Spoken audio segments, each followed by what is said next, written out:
Love Talk with Dr. Parthenia Grant, where we talk about health, well-being, and the love of the divine that exists in all of us. Now, here's your host, Dr. Parthenia Grant.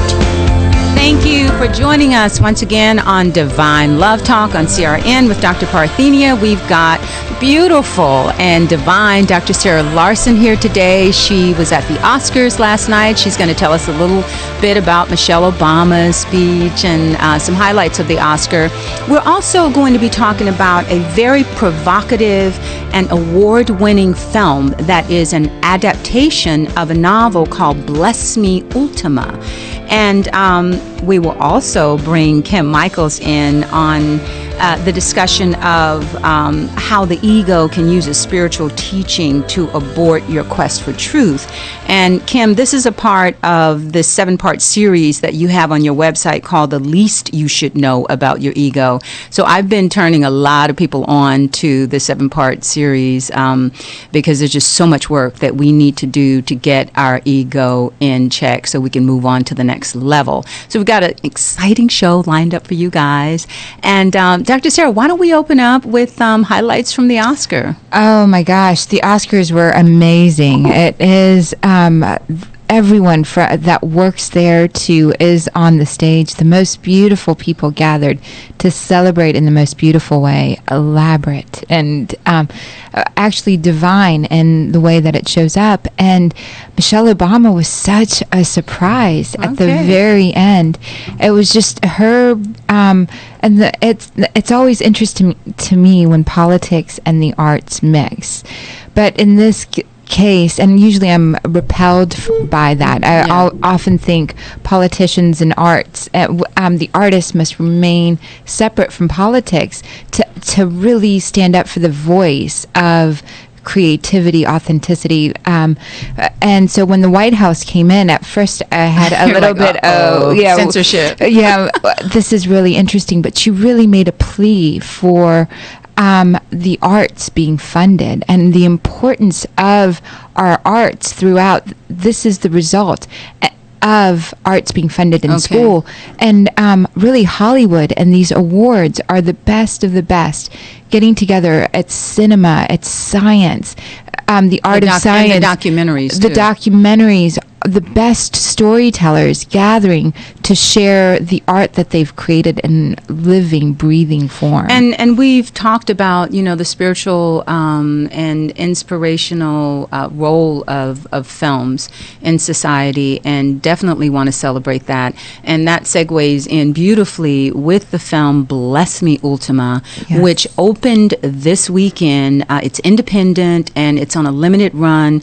Ebert gave it 4 thumbs up. It is provocative. The book is award-winning. Now, the reason why I thought it was really important, I saw it twice this weekend. I'm going to go and see it again tonight because these kind of movies don't stay in the theaters very long unless we really push it. So I put it on my Facebook, and I'm hitting up students. I want to thank 2 of my students, Princess and Francisco. They're the ones who treated me to the movie, and I didn't even know that that the book had been made into a movie. A student had given me the book and said, Dr. Grant, you got to read this because the main character in there, she reminds me of you and what women have to go through when they stand up for truth and they're being of service. And I thought, okay, I didn't get a chance to read the book over the holidays, but the movie popped out and I went, wow, I cried in the movie. It touched me in ways that I thought it's time for movies like this. And the fact that we even have a movie that is celebrating not only Mexican culture, the main character is a curandera. She's a healer. She is very close to the earth, and she is close to the elementals and the water spirits of the earth, and the medicine, the plants there. And she's teaching this little boy that she was the midwife for. So she's the midwife in the town. But the thing that was really touching about the movie is how she is revered by many, well, not by many. I mean, she's revered for her power, okay, but she's scorned because she's a curandera. Yet everybody, they call her a witch, a bruja, but yet everybody, when they're sick or when some disaster has happened, they are shameless in coming to her and asking for her help. And of course, she heals them, and she never turns anybody down. But the main thing is her courage. I mean, she has this courage that she stands up against the male patriarchal system that literally wants to destroy her. But the irony is that when the bad guys come after her, the people that she saved don't even try to stand up for her. The only people that stand up for her is the town drunk and the little boy whose family took her in. And I feel that she represents the way that we treat the divine feminine, the way that we treat the feminine face of God. We call upon her when we need her. I think she represents the way that we treat Mother Earth. We use Mother Earth every day for her sustenance, and we don't even think about giving thanks to her. And it also emphasizes thinking independently about moral decisions. Yes, and I think courage. The courage to stand up for what you truly, truly believe in. And I think back to, born in Pakistan by a midwife. And this is highly moving. I was born by a midwife. Right, highly, highly moving. My grandmothers were the midwife, and I wasn't breathing, and I was early. I didn't even cry. And so they knew what to do. And today we have taken medicine out of the hands of individuals and said, especially, if you go way back with medicine, a part of the whole witch burning of women had to do with taking medicine and healing out of the hands of women and putting it, the church took it over and put it in the hands of men. Yes. And they literally, and there was a resistance, there was a backlash. Society wanted women to do it. They trusted the women to deliver the babies and to heal everybody and to bring that gentleness and that connection to the earth. And that's why it took a lot of witch burnings and the deaths of many, many women before medicine was handed over to men. Yes. And it was only like in the 60s that women en masse started becoming doctors. Really, and I worked with one of the first infectious disease doctors that went to a woman infectious disease doctors in Louisiana, and she said there wasn't even a girl's bathroom for her in medical school, and it was so difficult. And she probably went in the 50s. She did, and it was so difficult for her because she, they would not make accommodations for her either, and they actually made it harder. So she really had to stand up, that independent thinking and the courage to stand up for your beliefs and what you value most. Well, and Ultima is just an amazing example of integrity and courage, and she's standing up against, the richest, most powerful man in the town, in the face of guns and death, and she just looks him straight in the eye and does not bat an eye, and she's teaching and modeling that to the little boy. Is that Antonio? The little boy Antonio. He learns the importance of moral independence, and she teaches him that the most difficult questions about life can never be answered by a single religion or a cultural tradition. Absolutely, and that's what Divine Love Talk on CRN is all about. Yes. That there are many, many paths that will lead to truth. And now, Kim, I want to pull you in, because on your websites, and you have quite a few now, would you give us the names of some of those websites? I've only been talking about Transcendence Toolbox, but I noticed you've revamped a lot of it. But you have a ton of information about the divine feminine and the There's ego. ascendedmasterlight.com and ascendedmasteranswers.com. Okay. And they all contain links. There are 4 now. There's also askrealjesus.com. Yes. And anybody who wants to know anything about how to get their ego under control, Kim, your work is, I would have to say, premier. And, I would like to bring you in on this discussion about the divine feminine. And even today, it's 2013, and women all over the world are still being persecuted for healing and for speaking up, Yeah. Or making choices of their own. 2/3 of the world, women don't really get to choose how they dress at all. or their jobs. Ooh, I'm in trouble, right? The way I dress. Okay, so Kim, I want to turn the discussion over to you. Well, I think you both made some really interesting comments about how to define feminine is put down. In terms of the Oscars, Anne Hathaway got the supporting actress one for Les Miserables.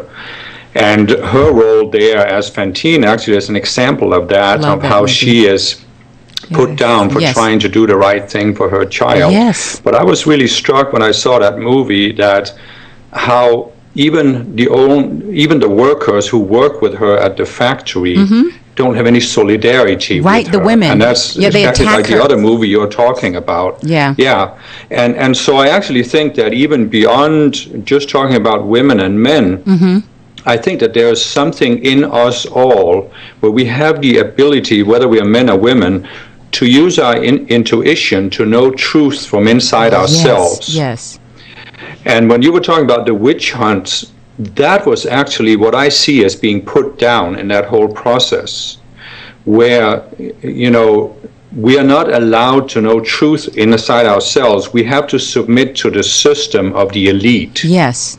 And we have to accept their system, and we have to accept what the experts say and not what we know is right in our hearts. Right. And to me, that's the saddest thing, that has been put down in so many people. But I also see, of course, that so many spiritual people today are reconnecting and daring to reconnect to their intuition and bring that out. And, you've got so many tools on Transcendence Toolbox and your other websites that, there was that one article that I really wanted to address today about how the ego can use a spiritual teaching to abort your quest for truth, because there are a lot of people that have broken out of fundamentalist religions and they've gone into metaphysics, they've gone into various schools of spirituality because they're looking for truth, and then they will get into a new organization or with a new guru or a new teacher or whatever, and then they will feel like, yes, I have found the absolute truth and I have arrived and this is it, and they don't connect with what I think you call it, what do you call it, ongoing revelation, or there's an expression. Yeah, progressive revelation. Progressive revelation, yeah. Which I think is and so. the idea is that there isn't a fixed truth, right, but that we are given a certain knowledge, a certain spiritual teaching in order to raise our consciousness to a new level, and then once we're at that level, we'll get higher instructions, which will then take us to the next level, and this can go on indefinitely. Because we're in an infinite universe, and so I had this discussion in class about how we can become arrogant and think that we know everything, and that when you think that you know everything, you close your mind and you can't receive anything. And when I pointed out that even geniuses are only using about 10% of their brain, then one student who's very science and scientific in his thinking, he said, well, it's impossible for us to use much more of our brain because the brain would explode if we if we did. And I thought, well, for some of you it probably would. But then one really bright student, jumped in and he said, well, and then there was this big argument that ensued. And then one student said, but you know what? Dr. Grant is talking about the mind and how infinite the mind is, and you're talking about the brain, which is finite. So we'll be back with more of this lively discussion on the ego and Bless Me Ultima on Divine Love Talk on CRN with Dr. Parthenia Grant. We also have Dr. Sarah Larsen at drsarahlarsen.com and Kim Michaels, our other co-host, who is at transcendencetoolbox.com. So join us back in a minute with more of Divine Love Talk on CRN.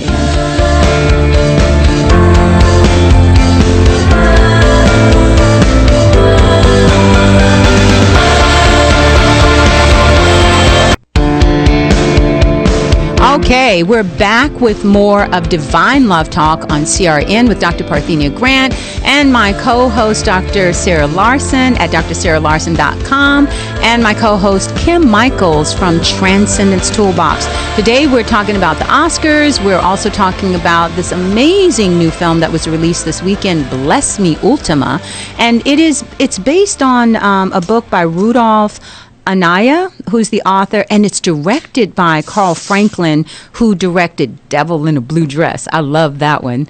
And Dr. Sarah, you were going to give us a little bit more on the Oscars and how you were noticing that the speeches were more humble and less in their ego. Yes, it was such a beautiful place to be last night. Everyone that got up on stage, just about everyone, really shared from their hearts, and there was such a presence. You could see the tears, you could experience their authentic, humble gratitude. And I think Ben Affleck really just, when he talked about, was so authentic and shared how he struggles and he and his wife struggle in their marriage a little bit, and how it's so worth doing that, and how he felt he'd never come back to the stage after winning at such a young age. And 10 years later, he's back up and he thanked everyone in the audience. And that was so beautiful to see. And there was so much clapping. Yeah, everyone felt part of it. Especially, well, it's like people are ready for authenticity, and they're tired of arrogance and ego. It really showed up so beautifully, and I think Hollywood is a front runner for what it shows out to the world. Life of Pi. Yeah. And see, that's another film that I went to see more than once. Yes. Bless Me, Ultima. There are very, very few films that I have paid to go and see. Life of Pi. Cloud Atlas was with Halle Berry. That was deep. I mean, the way it kept going back and forth. And I had to keep going to see it to go, wow, what did I miss? She is stunning and so present. And so well. was the guy who played her lead. I'm forgetting his name. He's very famous. But also, it's right in the same category with What the Bleep Do We Know? I paid to see that 9 times. I flew around the country taking my family in Minnesota and New Orleans to all of the openings. And we stand up for, we pay with every dollar what we're voting for. And this is a movie, if you're in one of the 100 cities that can that has this movie, make an effort to go and see it this week. Because it's an independent film, and if you don't go and see it this week, they're going to pull it from the theaters, and we'll have to wait until it comes out on video. But if we don't support these kind of films, and they don't have the money to do the advertising that the big films have, but the acting is just superior, and the writing in that book is just so heartwarming. And it's just, that movie is a sign of the times. And that you will leave transformed. You will have an experience of speaking up more and more understanding and more tolerant of other people. And that's really where we need to move. Yes. Now, Kim, in terms of the ego, I really want to pull this discussion now, because what makes Ultima such an amazing character is her humility, her grace, and this compassion and empathy that she has, even for the dark forces in the film. And the film does show you the light and the dark, but how you shouldn't be afraid of it, and how you should not let that stop you from helping people who need help, even though the people that are operating from their dark side, they want to oppress you and prevent you from doing what you know you're supposed to do on the planet. So if you could talk about what did you call it? The least you should know about the ego. Could you open up the discussion on that? Yeah, well, one of the big effects about the ego is that it makes everything seem so personal. Yes. And we take everything so seriously when we're in the ego. And you're talking about dark forces, and it's perfectly true. I see a lot of New Age spiritual people that don't want to even hear about dark forces because they have gotten this idea that if you put your attention on it, you give it power and you magnify it, so therefore you should just ignore it. And act like it doesn't exist. Yes, and just try next time you're out walking and imagine you get a stone in your shoe. Is ignoring it really going to get it to go away, or should you just bend down and take it out? Hello, it's like common sense. So what we can do when we get free of ego is we can depersonalize our lives, so we can look at these forces dispassionately and not be afraid of them. Okay, and we're going to come back and talk more in depth about that right after commercial break. You are listening to Divine Love Talk on CRN with Dr. Parthenia Grant, with my co-host Dr. Sarah Larsen at drsarahlarsen.com, and my co-host Kim Michaels at transcendencetoolbox.com. More of the ego, Bless Me Ultima, and the Oscars when we return from commercial break. Okay. Welcome back to Divine Love Talk on CRN with Dr. Parthenia Grant and my co-host, Dr. Sarah Larsen from drsarahlarsen.com, and Kim Michaels from transcendencetoolbox.com. You can find us on Facebook at Divine Love Talk, and my website at drparthenia.com. And don't forget to go to YouTube under Parthenia Grant and Divine Love Talk and watch the all of the videos of the show. Now, Kim, I wanted to jump right back into the discussion on the ego and how the ego has this tendency, once they move into a particular organization or teacher or guru, to believe that they have this guarantee of salvation, and how the ego can move people into this holier than thou attitude, which that is that attitude that Jesus denounced in the scribes and the Pharisees. And I want you to break down truth and the spirit of truth for the audience. Well, I remember when I was young and found my first spiritual organization, the contrast between growing up in a Western society where I hadn't had any really spiritual upbringing, and I'm not talking about religious, I'm talking about spiritual. Yes. And then finding a spiritual organization was very big for me. And what I went through was I've seen in many other people, we actually fall in love with a spiritual teaching or guru. Yes. And it's just like when we're in love with somebody, we don't see anything else but the positive and what we want to see. Absolutely. And we obviously think that everybody else is going to look at our guru and our organization the same way that we do. And that's why we tend to think that this is the solution to all the world's problems, if we can just convert everybody to our organization. And there are even some teachings and gurus that play on that, and they claim they have the one solution to all problems, which I never really believed it even when I was young, but I've grown over the years to certainly see that there is no one organization. Right. And I actually think that ties into what we talked about earlier about the only real solution to the world's problems is that more and more people get in touch with their inner being and find answers within. I was just this weekend talking to somebody here in Estonia, and Estonia used to be a former Soviet republic. Right. For 50 years, Estonia was occupied by the Soviet Union. And I say occupied because it was an occupation, and the people here completely felt it as an occupation. And my friend I was talking to was saying that so many people in Estonia, they are very intuitive, but they are not religious, and they don't want to hear about like Christianity coming in and having this system. Right. And the reason for this is that for 50 years, they have seen in their own lives that there is no system that will solve all of our problems for us. That they're going to have to solve it. Yeah. And the dream we've had, like you were talking about how suppressing all the women that were called witches, but that were really intuitives. The dream is that we can create this outer system that will solve all of our problems if we just submit to it. Yeah. And that is the what dream got us we need where to we let are. go of.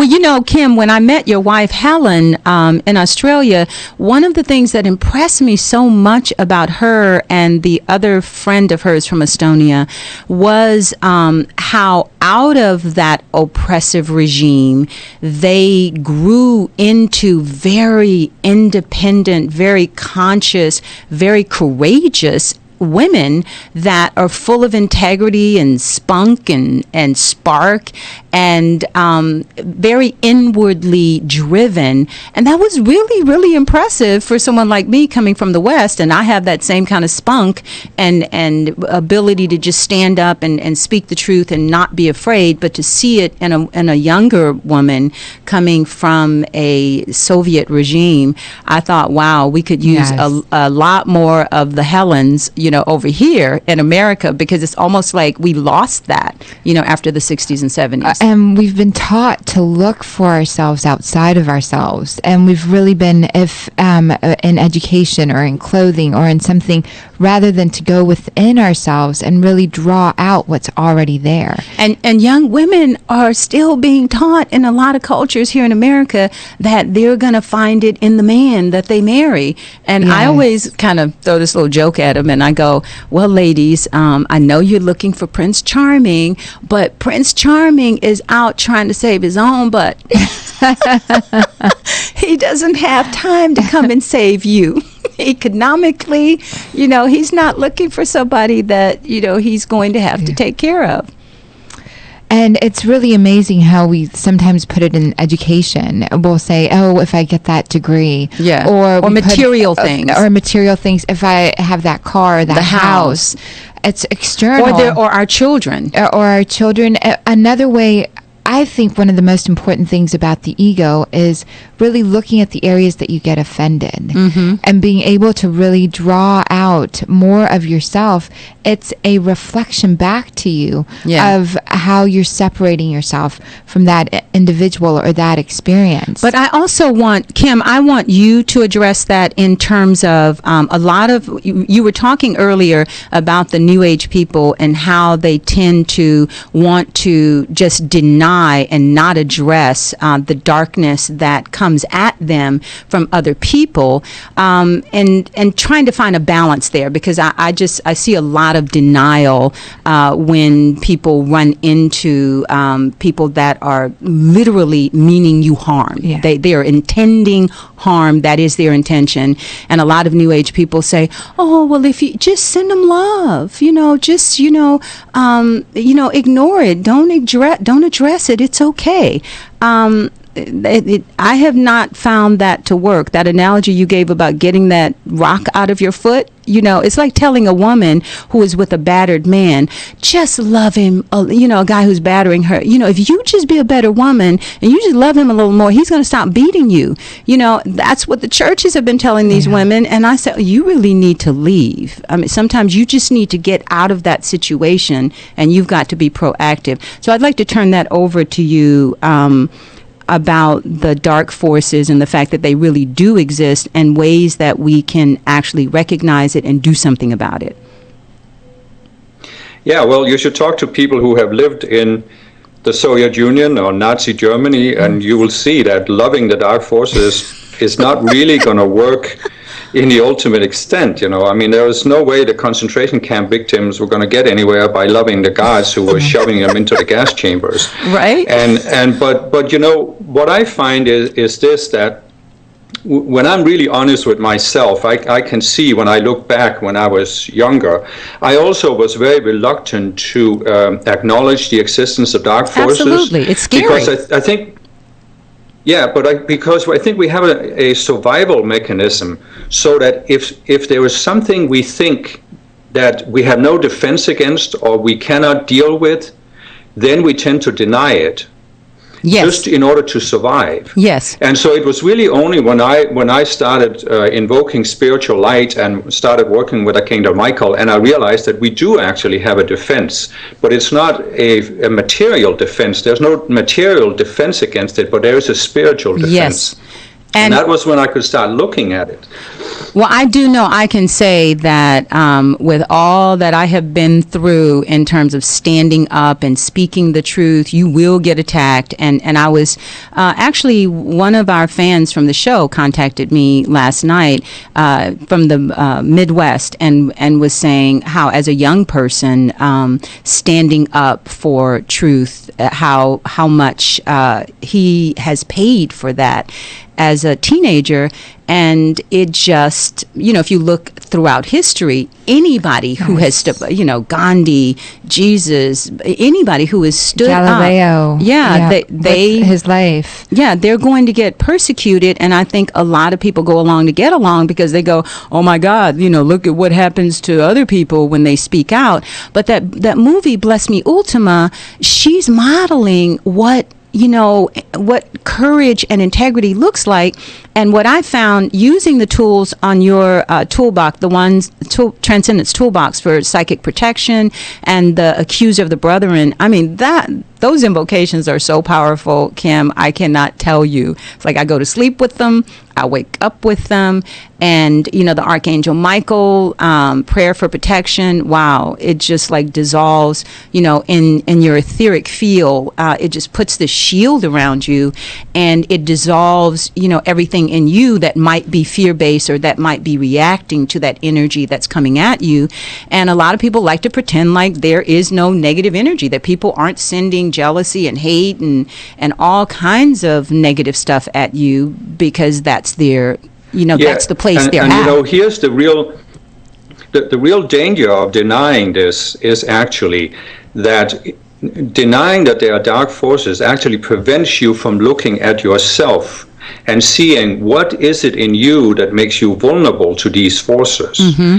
And that's the real thing that I found with myself, was that once I acknowledged that there are certain forces that can influence me, I could then start looking into my own psychology. Because one thing that we learn from our spiritual teachers, the Ascended Masters, is that the dark forces cannot they can attack us physically, yes, even against our free will. Yes. But they can't enter our minds against our free will.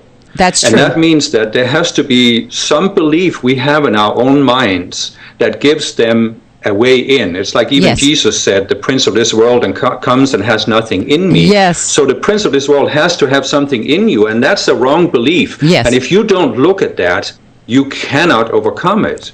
So that's the worst part of this denial, Well, you are on the money. You're listening to Divine Love Talk on CRN with Dr. Parthenia Grant, Dr. Sarah Larsen at drsarahlarsen.com, and Kim Michaels at transcendencetoolbox.com. And I wanted to also remind you guys that on March 15th at the Americana, from 10 until 5, we will have our first Healing What Hurts seminar, and you'll be able to, we're setting it up on Facebook where you'll be able to register. And it's so beautiful because we'll be using all of these tools to help you with your ego. Yes. And go ahead. And when you brought up Nazi Germany and the concentration camps, it reminds me of the story of the man that was being tortured, and in his mind he went to go play golf during that time period. And so Kim Michaels bringing up that point, no one can come into your thoughts and shift how you're going to react or respond to particular situations. And I think that's so important to remember. And also to remember, no one knew you when you were 5. No one standing before you had the same experiences that you have had, or the same set of tools that you have buried in within you. And so Healing What Hurts, we're going to draw out some of those tools and share with you these brilliant stories and really allow for you to transform your life, your ego, and work on your fear. Work on your fear, and every relationship that you have in your life will improve infinitely, being able to really share who you authentically are. Absolutely. And Kim, when you were talking about when the prince of this world comes and he has nothing in me, what I learned from all of the persecution that I've dealt with throughout my life for standing up for the truth and what I believe in is that it will get worse and worse if you don't look at what's going on inside of you. And what I realized was there was this core belief in persecution and that these people had the power to destroy me. And once I faced that and said, they don't have any power over me. They can't, they can lie, they can make up things, but it doesn't make it true. The truth, when you shine the light of truth on it, it just, the darkness dispels. And so being willing to face what you fear makes the darkness have no power. You look at them differently. But don't think that I don't still do those invocations on your website, because physically that energy that they're sending out at you, it can make you sick. So it's still very important to work on your mental state of mind, but also shield yourself energetically with protection. Kim? No, but I think we need to do that as long as we're in embodiment, because we will be attacked as long as we're in embodiment. I agree. But I went through the exact same process, where when I started looking at what is it in me that causes me to react when I'm attacked by people, that's when I started overcoming it. And in terms of what we were talking about, the difference between tuning into your intuition and submitting to an outer system is that once you submit to the outer system, you no longer have that inner standard, if you want to call it that, or intuitive sense of what is life supporting and what is not. Mm-hmm. And that's when you see people do these atrocities, because one of the big, in my mind, one of the big mysteries growing up, in Denmark, I saw the movies about the concentration camps. And the big question for me was, how do they get somebody to shove children into the gas chamber? Right. Who are these guards?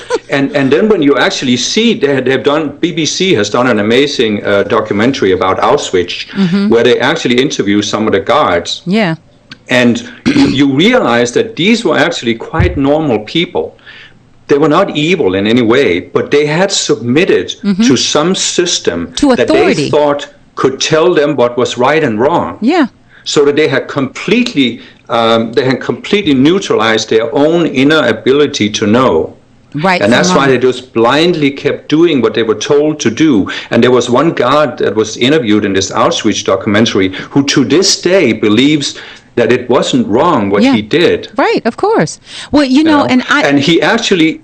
Go ahead. He actually even said in the interview that I saw, he actually said, I have to believe that because otherwise I couldn't live with myself. Of course not. And, in undergraduate school, I did a lot of work on that whole era. And that is the prevailing belief was submitting to authority. And so what these guards and the people who killed people said was, I was following the rules. And they believed that they were being good Germans and they were following the rules. And if they were following the rules, it wasn't their responsibility and it wasn't their fault. It was the fault of the people who told them to do it, that they were just following the rules. We see a lot of that in America with people just following rules. So you're listening to Divine Love Talk on CRN. We will be back after commercial break to sum this up on the ego and Bless Me Ultima and Healing What Hurts. And more Oscars. Okay, we're back with more of Divine Love Talk on CRN with Dr. Parthenia Grant, Dr. Sarah Larsen at drsarahlarsen.com, and our other co-host, Kim Michaels at transcendencetoolbox.com. Now, Kim, you were talking about how the guards in the concentration camps believed that they had done nothing wrong, and that was a prevailing attitude that I saw in all of my research, that it's not my fault and not taking responsibility. But also with the ego, it has an excuse for every atrocity that it commits, every insensitive act, every inhumane act. There is a justification, and there is no end to the justifications that people come up with when they're in their ego. And as a therapist, that is one of the first things that I get into with my clients is, okay, somebody's going to have to take responsibility here. And if you're going to come in here and all you're going to do is blame your mom, blame your dad, blame your spouse, blame everybody else, okay, what part of this are you going to take responsibility for? Because until we can take responsibility and get out of denial and stop blaming everybody else, we're not going to get anywhere. And then, and if they're not willing to take responsibility, I say, look, I'm not the right person for you. You need to go find somebody else that's just going to let you lay on the couch and listen to you and go, now how does that make you feel? You never shift. Okay, but I want to turn that back over to you with the ego. And it's the ego the ego is a giant justification machine. And actually, the ego works by taking, let's say you take a compass, which has 360 degrees. And though, in order to know the fullness of life and what life is about, you have to look at all 360 degrees on the circumference of the compass. What the ego does is it blocks out some of those degrees. Most of them. And it says you don't need to look at those. Yeah. In some cases, many. And that's actually what happens to people. They block out more and more until they can't move anymore. And sometimes that's the only thing that makes them start looking at the ego. But what I want to say is that once you have blocked out a certain amount of truth that you don't need to look at or that you think you understand fully, then you can always justify any viewpoint in the remaining degrees, because you are excluding something that would actually overturn the ego's logic. And you're refusing to look at that. Absolutely. And the ego is full of logical fallacies that sound logical, but they're based on a false premise, and it has no critical thinking ability. So we're going to be doing more of this in-depth look at how you can move beyond the booby traps of your ego in the Healing What Hurts seminars on our first one on March 15th from 10 until 5. And Dr. Sarah, you close out for us? I would love to. Man's Search for Meaning, Viktor Frankl really talks about I use that identifying a purpose in life to feel positively, and about imagining that purpose coming to fruition. When you have something greater than yourself pulling you in the direction, this truthful force emerging within you, that's when you're really enjoying life. Well, and thank you for joining us for another wonderful session of Divine Love Talk on CRN with the lovely Dr. Sarah Larsen at drsarahlarsen.com. She is our co-host, and our other co-host, Kim Michaels at transcendencetoolbox.com. Please go see Bless Me Ultima before it's out of the theaters. Support amazing, provocative, independent films, and come out and join Dr. Sarah and I at Healing What Hurts March 15th at the Americana from 10:30 to 5. We'll be posting the details on Facebook and at drparthenia.com. And like us on Facebook. Thank you. Make and sure thank you to all of our fans, especially to Rose and Julia on the flight from Nashville coming back in this time. We were just so excited to sit next to each other, and to Andrew for taking me to the Oscars last night. Thank you, bless Andrew. all of you. Namaste.